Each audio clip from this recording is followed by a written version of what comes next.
Sometimes, guys that don't play his game, he has trouble with, and obviously I'm not planning on fighting his fight. He has trouble with wrestlers that put him on his back, and he has trouble with guys that pressure him quite a bit more too. So, it's just a matter of making sure that I fight my fight, not his. Please talk to us about 10 minutes out before the fight. What you feel, what you see, how is it? Like it's in a film, actually. Talk to us. Just like now, I'm focused on thinking about my game plan and what I'm going to do when the bell rings, and you go through different scenarios in your head, but I'm pretty much focused on my game plan and what I'm going to do to him, and I'm excited about thinking about that. 30,000 people doesn't affect your mental game? No, I mean, it's the same octagon in there, and typically there's a tough guy on the other side that's going to be trying to knock my head off. So that's what I'm focused on. I don't worry about the crowd. They don't really go in there and hold the guy down for me. I got to go out there and do that myself. So, the thing that the crowd is nice for is the energy that you feel from them. It definitely helps and get you pumped up, and I'm excited. Yeah, of course. What's your prediction of the main event?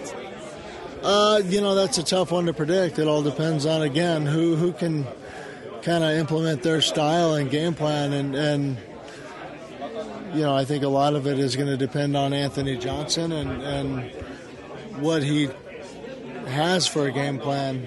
If he fights his fight, he's got a chance to win.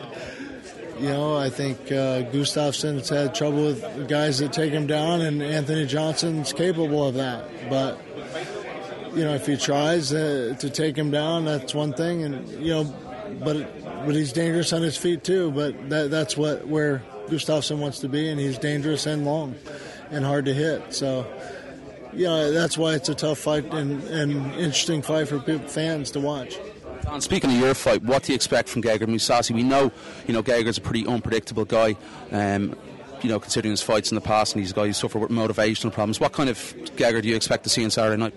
Well, hopefully it's the best Gegard that we've all seen. That's what's going to make for an exciting fight, and I love fighting guys when they're at their best, and typically that's what happens when guys fight me. They come very well prepared, knowing that they're going to be in a battle, and I'm excited about that. I think it's a great matchup for me, style-wise, though, and I just got to make sure that I'm out there sticking to my game plan and fighting my fight. Without giving away too much, what is the game plan? Is it going to be, take him down, or is it going to, look for a couple of combos, that overhand right, that left hook? What are we going to see from Don Henderson?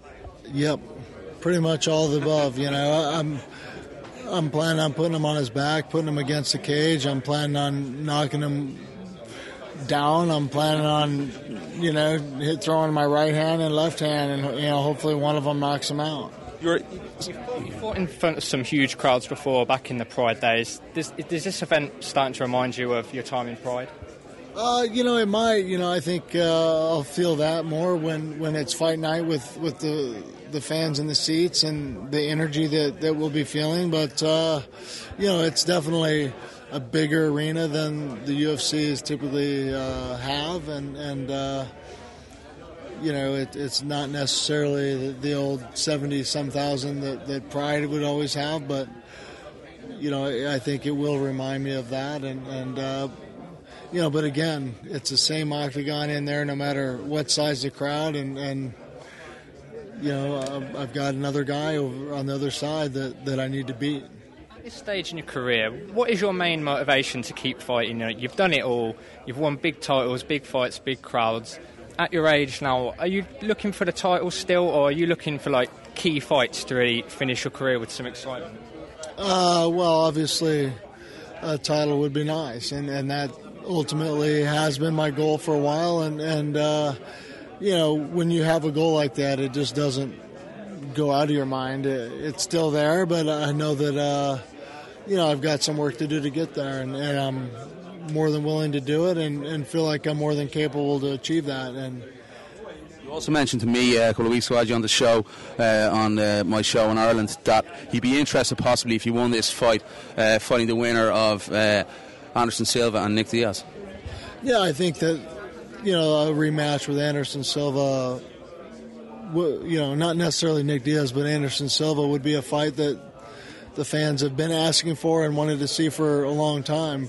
You know, I don't know how long it's been, but 7 years maybe that fans have been wanting to see a rematch. And, you know, that could be a good timing and a fight that fans would want to see and would really get excited about. And the Dan Henderson of, you know, we saw in Strikeforce, the wins over Fedor, that great run you went in Strikeforce. Can we see that Dan Henderson again? And will we see it? Yeah, I sure hope so. You know, I feel as good as I did then, and my training camp has gone just as good or better than then, and you know, I'm at a weight that I don't have to worry about pushing around so much size with my opponent. So, you know, I feel like I'm giving myself a better chance by being at middleweight, and now it's a matter of, you know, utilizing my skills and making sure that I'm implementing my game plan. You mentioned the weight there. Your last fight at light heavyweight, you weighed at 199. Obviously, this is at 185. You know, you have a smaller frame than a lot of the 205ers. Much better weight for you? We'll see. Ask me that after Saturday. But, you know, it's been one of those things where I didn't feel like I needed to cut weight. I didn't feel small. I usually don't feel weak or small at light heavyweight. But, you know, after my last fight, I think I went back-to-back training camps without any break, and you know, it just kind of ran down my body a little bit, and you know, didn't allow me to kind of build my weight and strength back up, and you know, I was a little small for that one. I felt it. Dan, you're a true legend of the sport, and you know, you're multiple champion, different organizations. Now you're here fighting at the biggest show in European MMA history. Does this feel any different for you? It's just another fight. Yeah, I don't know. I'd like to say it feels different to me, but no, you know, it's another fight that they're all big fights. You know, the last 5 years for me, you know, they don't get small, and I don't want them to be that way. And yeah, I'm excited about hearing and feeling the energy, you know, with the Swedish fans that are going to be here, and you know, I've wrestled here a number of years in the past, and you know, it's been quite a bit of time, a long time ago here in Sweden for wrestling, and you know, it's a different feeling, and yeah, I'm excited about being able to fight here, you know. But yeah, it's just another fight for me that I need to make sure I'm ready for and need to win.